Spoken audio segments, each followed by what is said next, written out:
And we are so excited about those Power Punch sessions that start at 10:30. There are 4 of them. Now that you've seen all the speakers and what the topics are, you'll get to choose one at 10:30. But at this time, our second session is sponsored by Milliken, which focuses on being intentional.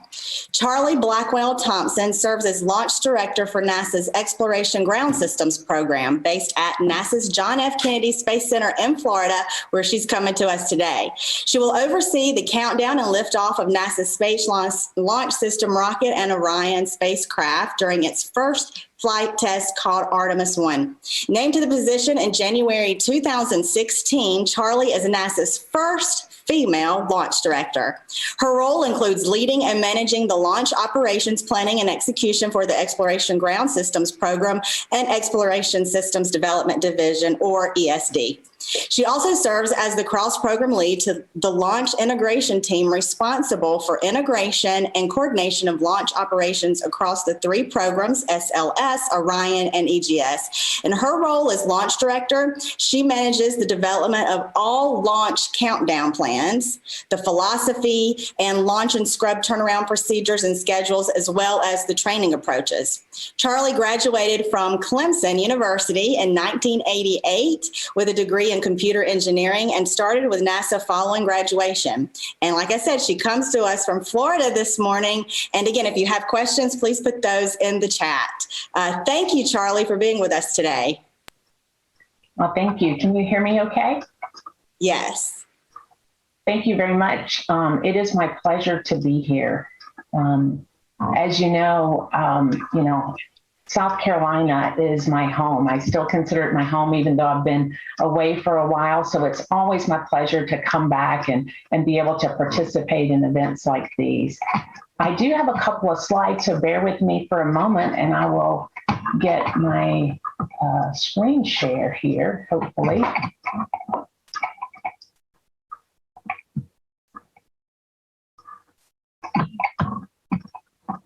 And let's see, Jonna, can you just confirm that you can see the first slide that says the role of being intentional?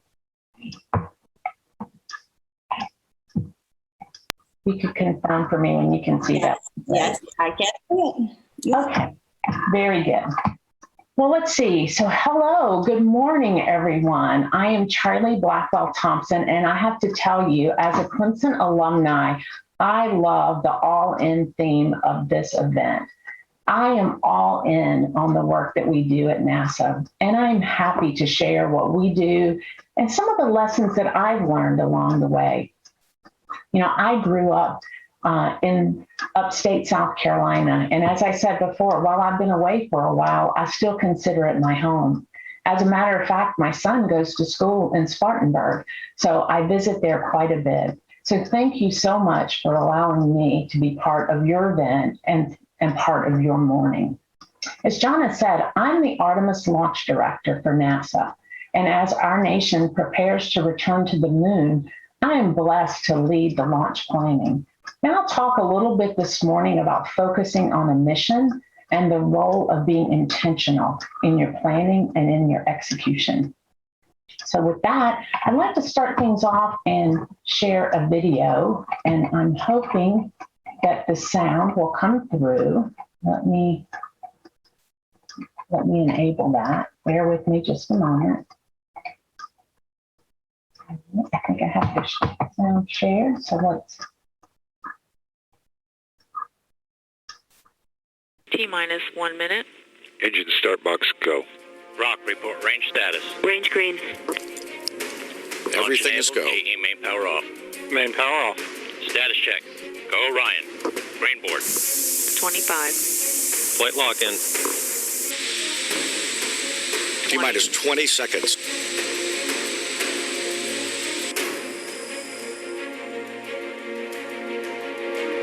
Upper stage LH2 secure at flight level.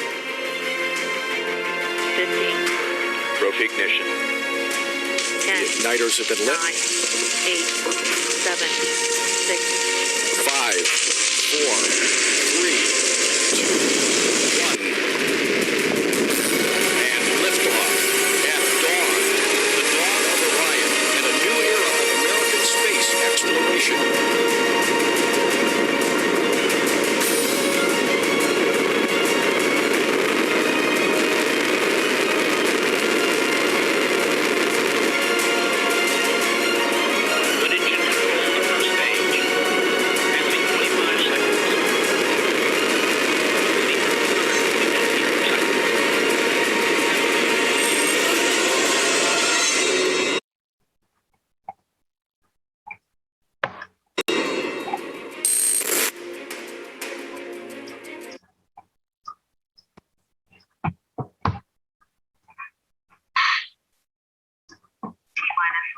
Oh. There's always a few technical glitches. So I never get tired of looking at those videos or talking about launch. But one of the things that I wanted to bring attention to this morning, and you see here on the screen, is the Women of Launch Control. I get to work with an amazing team at NASA. And since this is Women's History Month, I wanted to share this photo of some of the amazing women that I get a chance to work with. Women who were taken on the challenge of getting us back to the moon. So as we celebrate Women's History Month, those who have blazed a trail for others to follow, I wanted to take a moment and say thanks to all the women who have made a difference to others, who are doing great things, women in our communities, in our families, in our friends or work circles, women in the audience today, and to all those who are and have served as wonderful examples to all of us. Thank you. Thank you for what you're doing. Thank you for what you have done to inspire us, to teach us, and to help us. Thank you so much. So a little bit about what it is. I wanted to spend a few minutes talking about a little bit about what we do at NASA and a little bit about what I do, and then talk a little bit about being intentional in those things. So I'll just take a few minutes. This picture is about humanity's return to the moon, and under the Artemis program, we are going back to the moon. Well, I can remember when I was growing up in the upstate and I was in grade school, I can remember watching the Apollo mission, some of the later missions, as our astronauts walked on the moon. And I can remember looking up in the night sky with curiosity and wonder that our astronauts were visiting there. Well, our country is poised to return to the moon. And this time when we go, it's with the first woman and the next man. We'll collaborate with commercial and international partners and establish a sustainable exploration effort. We'll use what we learn on the moon to take the next giant leap, sending astronauts to other deep space destinations like Mars. With each exploration effort, there's new scientific discovery, technology advancements, and it will be no different under the Artemis lunar effort. And with it will come a whole new Artemis generation that will take us to those deep space destinations. We are going, and we are going with intention. So as Jonna said when she introduced me, I am part of one of 3 programs that are all working on the moon effort. And the program that I am a part of is Exploration Ground Systems. And what we do is we build the ground systems and the infrastructure to support this SLS rocket, the upper stage, and the Orion spacecraft. We put those rocket elements together, we test them out, and then when everything is tested out and all systems are go, we roll the vehicle to the pad and we launch it. Once the mission is complete and the Orion spacecraft comes back, we go and recover the capsule and then prepare it for another mission down the road. So it's pretty exciting. All of these things are done, again, with intention and with purpose. And we'll talk a little bit about that and how each of these milestones helps us to align our teams and our efforts to these big undertakings. So that brings me here to me and how I fit into this. You know, I started my career 30 years ago at Kennedy Space Center right out of college. When I walked into the firing room, I knew I wanted to be part of the shuttle launch team. I wanted to earn a seat in that room. I was intentional in that goal, in my training, in my preparations. I wanted to be ready so that when my time came, when that opportunity arose, that I would be ready to step into that seat. And I've had many roles over the years, which kind of brings me to where I am today as the first female launch director for NASA, who is anxiously awaiting that inaugural launch of the Artemis program and the launch of the most powerful rocket that NASA has ever developed.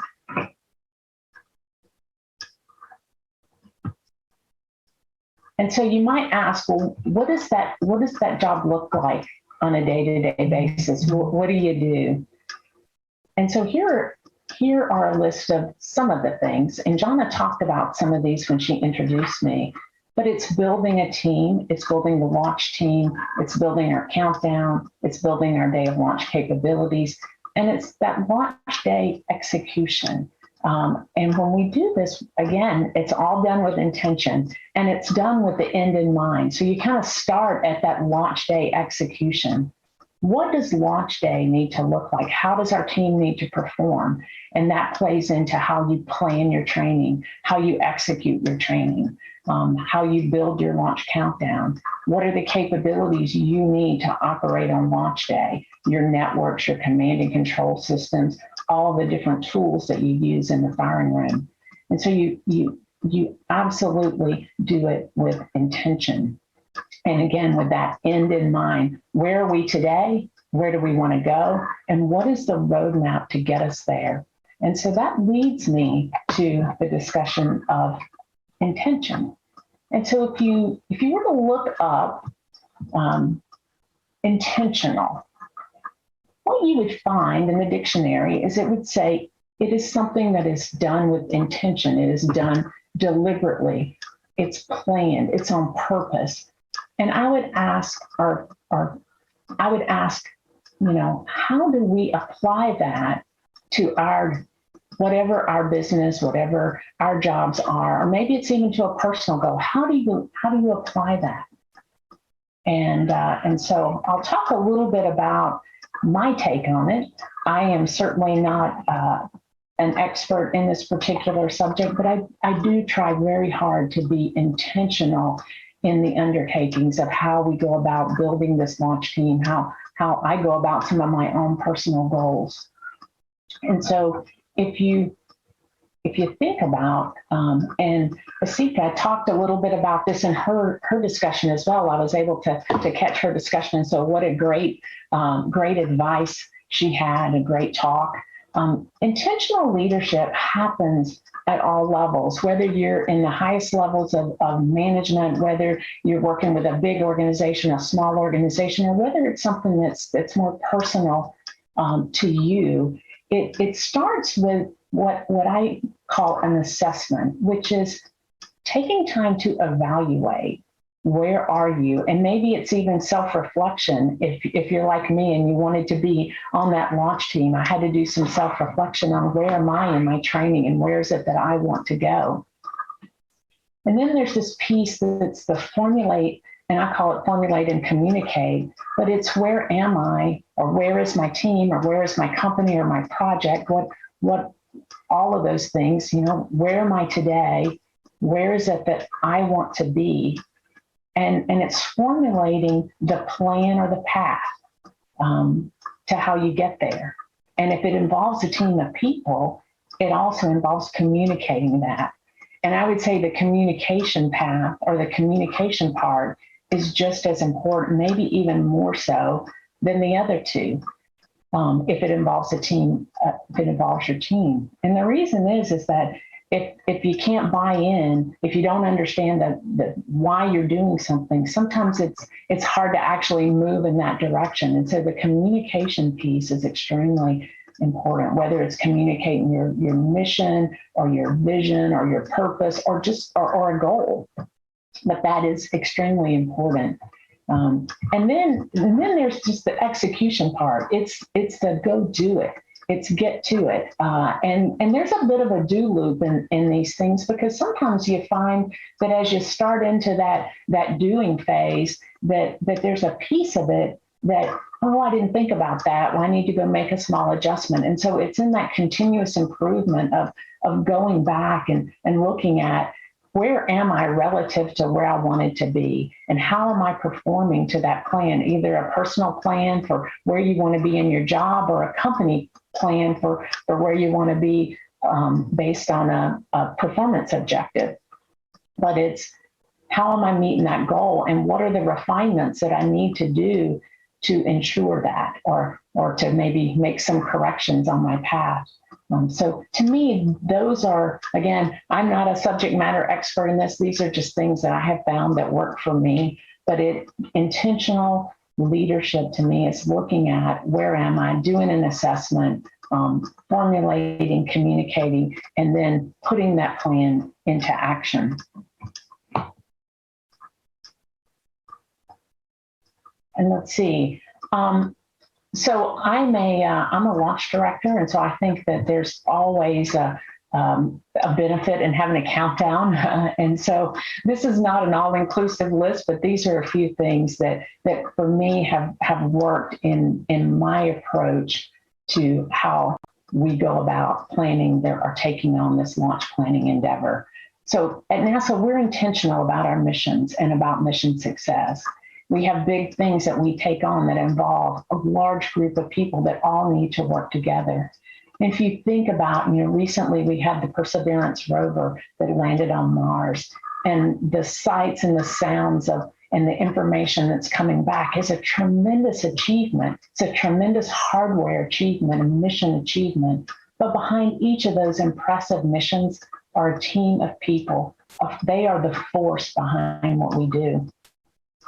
And so I believe that because they make it happen, they make launch happen, they make these incredible missions happen, I think that the people piece of what all of us do are so important, and putting focus on that. So for me, it's in communicating the mission. It's communicating what you do and why you do it.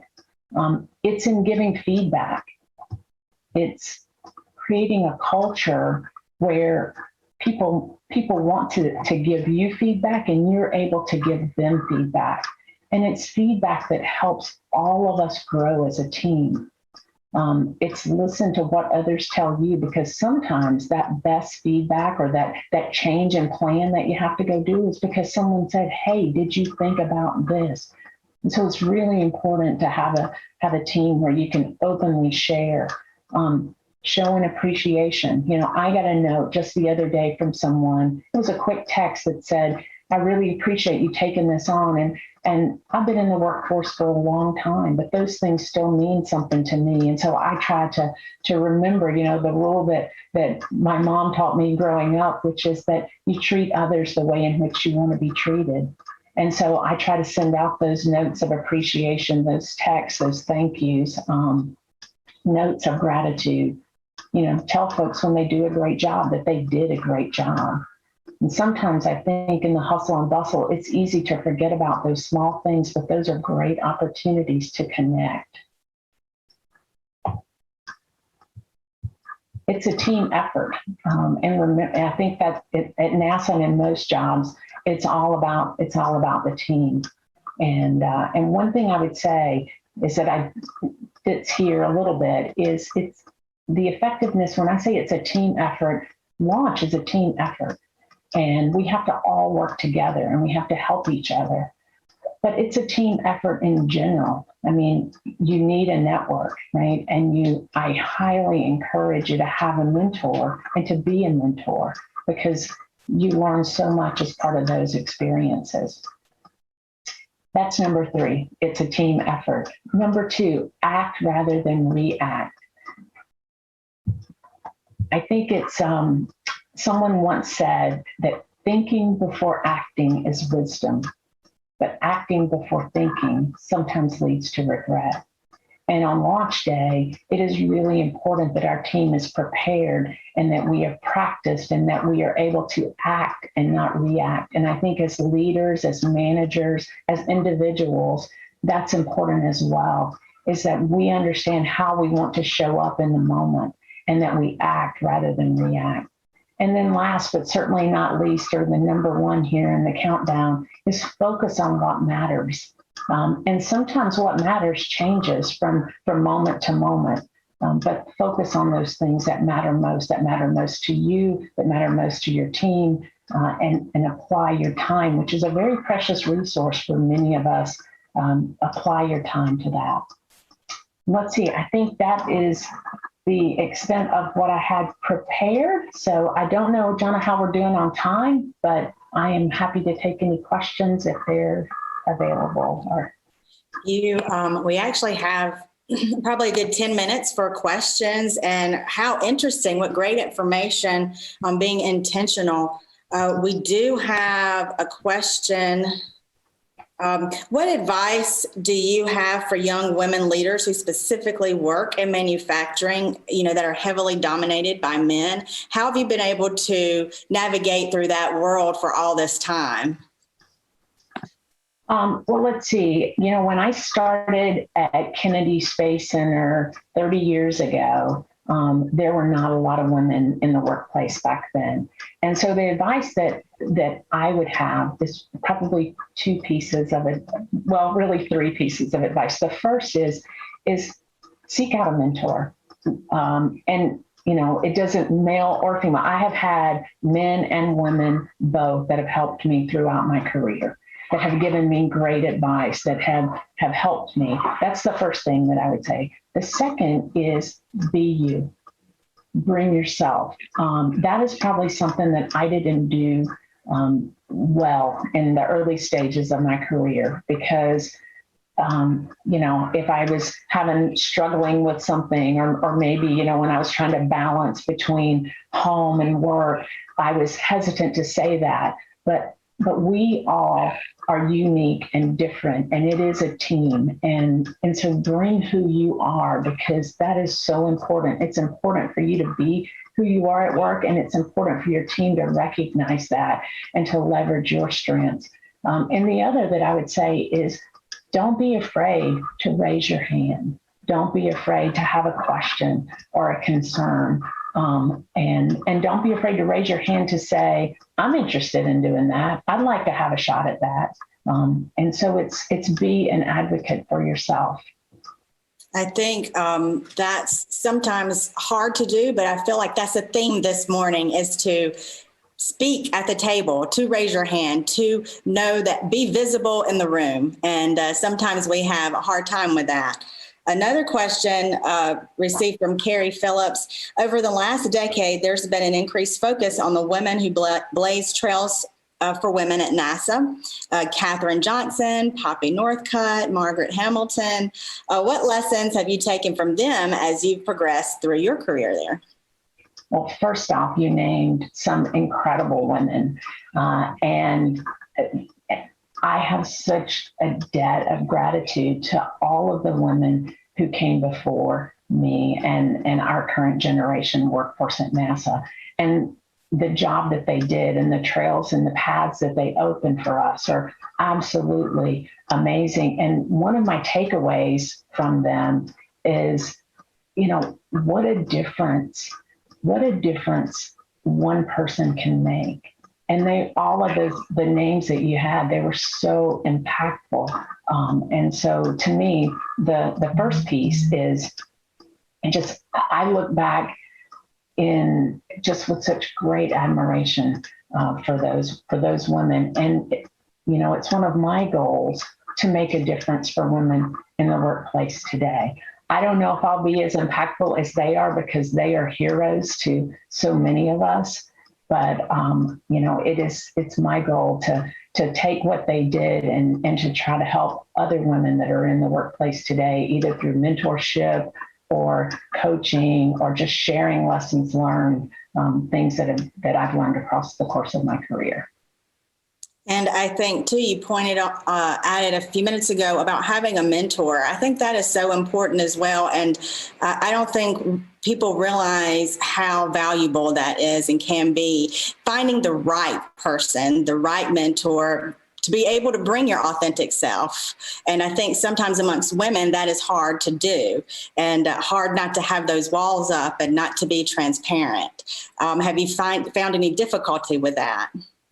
Well, I think it is absolutely, you hit it, Jonna, when you said you have to find the right mentor. And I think it has to be a mentor that you are comfortable talking to and really being vulnerable with. Because if you go to someone for advice, or if there's something that you feel that you need help with, but you're hesitant to share that with someone, then that you're going to be always limited in that relationship.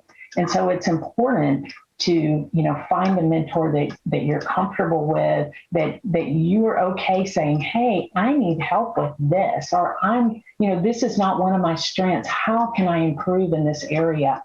Sometimes, I think you can have, and I think it's different layers, in your circle, when we talk about a circle or a network, I think there can be different ways. Sometimes folks think, well, mentors are really long-standing over the course of years relationship, and they are. I mean, I have mentors that were mentors to me 10 years ago that are still mentoring me, because we're all a work in progress and we're all trying to continue to grow.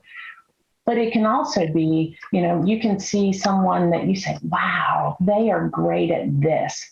I used to have a lady that I worked with, and she was fantastic at taking a lot of information and boiling it down to 5 or 6 words that really mattered. And when she spoke, people listened.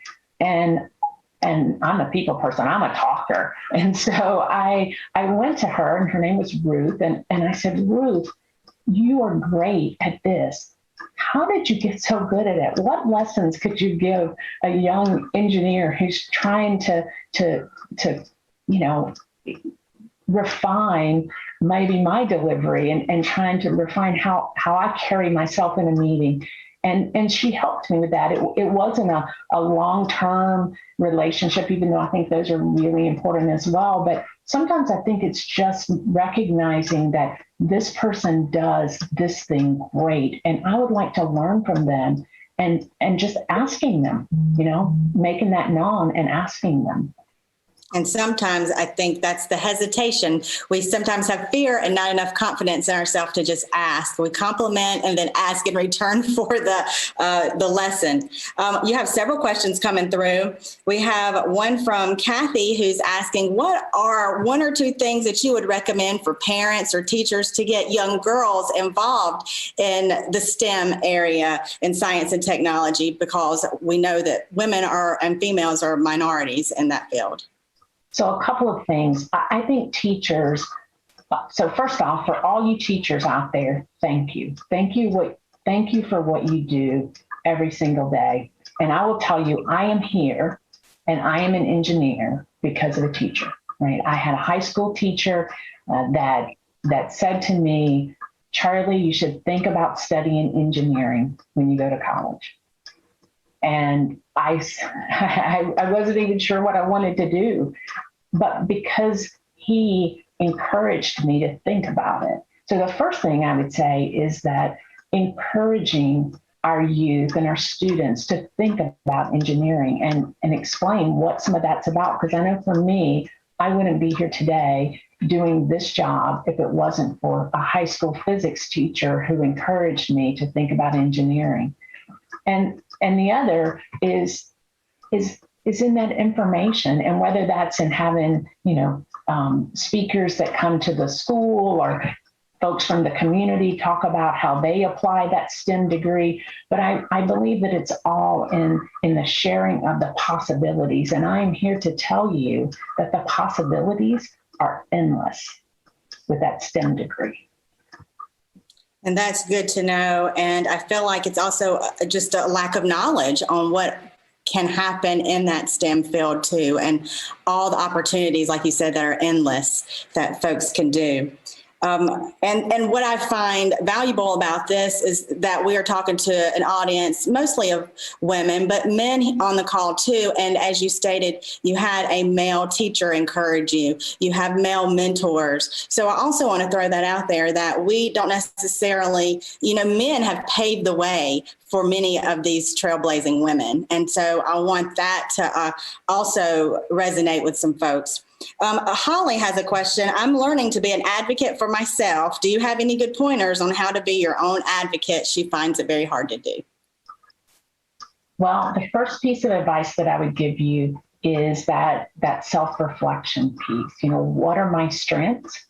Understand what your strengths are. Understand the areas for improvement.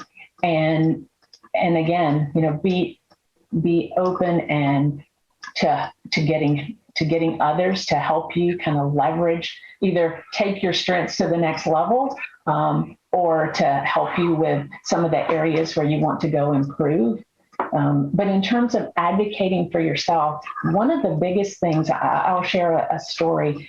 So when I was very young engineer, and I had just arrived at the Kennedy Space Center, and I knew that I wanted to be a part of that launch team. I knew that from the moment I walked in the firing room, that I wanted to find me a place in that room one day.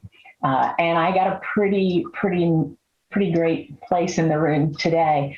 But the first time I put on a headset and I talked on the headset, I remember you could kind of hear your voice reverberate. It was an old analog headset and kind of came back in your ear. And I took it after we were done with that test. I took it off and I said, well, I'm never doing that again, because it was like, I didn't think that I sounded good. And one of the things that I had to learn was I got to get out of my comfort zone, right? If I want to do the things that I want to do, I got to put a headset on. I've got to talk on that headset, and I've got to be okay with how I sound. And so what I would say is that when you're thinking about advocating for yourself, sometimes you have to get out of that comfort zone. Sometimes it doesn't feel quite right to you. It doesn't feel quite natural, but it's okay. You know, sometimes you just got to stretch a little bit and say, can I be considered for this? Or I would like to be a part of that effort. Or how can I become a part of that effort? What are the things that I need to do so that I can? And you know, believe it or not, the more you do it, you know, that muscle memory kicks in eventually, and it doesn't seem so hard. So those things that once felt like a stretch or got you out of your comfort zone, after you do it a couple times, it doesn't feel like, it doesn't feel foreign to you anymore. It doesn't feel like you're stretching. It feels natural. And then you'll be looking for that next thing that's going to get you out of your comfort zone. That's some great advice. We only have about a minute left. Someone asked, Mary has asked, how did you cultivate authenticity and intuition during that turning point in your life? You know, that's a great question. And I don't know if I have a great answer for it. I don't know. You know, I am who I am. And I would say that there were probably times earlier in my career that maybe I held back a little bit. And over time, you know, I came to embrace the bringing who you are to the task that you have. But I don't have a great answer for how I managed my way through it, other than I think it happened a little at a time. But today, you know, in both maybe a blessing and a curse, you know, I have a face that will tell on me. So if, you know, you can kind of read my authenticity right on my face, because it's always right there. And I really have come to embrace, and I think it's important for folks that are listening that you do need to embrace who you are. And you do need to bring that to the table, even if you're different, even if your perspective might be different, maybe your background's different, maybe your gender's different. But it is in that diversity that creates the very best solutions, that kind of helps you see things that maybe as part of your background, of your training, you know, whatever the case may be, that you didn't think about or you didn't consider, not because it was an on-purpose thing, but just because it wasn't in your experience. And so it's so important to have that diversity of thought, background, experience, gender, race, all of that. And that authenticity is just part of that. And it really makes the best teams and the best results. That's great. And I said that was the last one, but I'm curious too on this question that someone's asked. How many hours, Janice has asked this, how many hours do you work in the 3 days prior to launch? Is it intense? And I know you love listening to that countdown.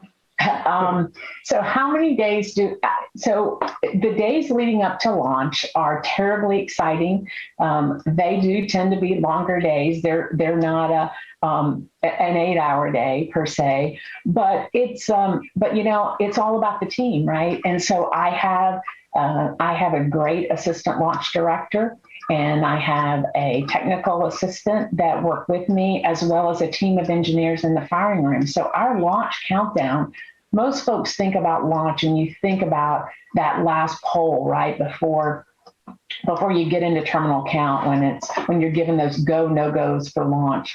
This is the NTD performing the launch status checks, verify ready to resume count, and go for launch. That's a lot of what folks think about, but launch countdown is actually 2 days long. So because we have to get configured, we have to get do some checkout on the rocket and the spacecraft, and so we have a team of folks, and we actually have shifts, and we work those shifts around the clock. And so I have folks that help me out with that. But certainly launch day and the days leading up to it are a little bit longer than the normal work day. But we do have a team that helps me staff that throughout the launch countdown. But it is an exciting day, and I will tell you, launch day is one of those days where you don't really know how long a day it is, because the time flies by. It absolutely flies by. From the time you come in from tanking down to T0, it goes so quick. And I think saying that you have the right team behind you is crucial in any workplace, in any field, but also in your personal life as well. Being able to have those people that cheer you on and also support you and want you to be just as successful as they want to be themselves. And I think that in itself explains being intentional and finding the right people, being intentional about the right people to surround yourself with. I think that is absolutely true, Jonna. It is about being intentional in your team. It's being intentional in your work. And I would just close. I know we're at the end of my time, but I guess the thing when you talk about intentional and we talk about the length of the workday, I am at a point in my career, and it is a fantastic place to be, where I feel like I get to, right? I get to be a part of America's space program. I get to be a part of this Artemis program and the return to the moon. I'm not in the I have to phase where I have to go to work or I have to do this. And so when you talk about, the work day or launch day or any of those things, part of what makes that time fly for me is that I am in the I get to. I am in the intentional piece of I am on it. I'm in a job and with a team that I love. And I'm hoping that we all are in positions that we get to do what we do. So thank you, Charlie. Thank you so much for taking the time to be with us today from NASA there in Florida. So we're just thrilled to have you be part of this, and a great message on being intentional. Lots of comments. And as others have questions, I'll try to send those to you and follow up with them individually too afterwards. So thank you again. Thank you so much. And again, thank you for letting me be a part of your morning. Absolutely. So at this time, I am going to let you all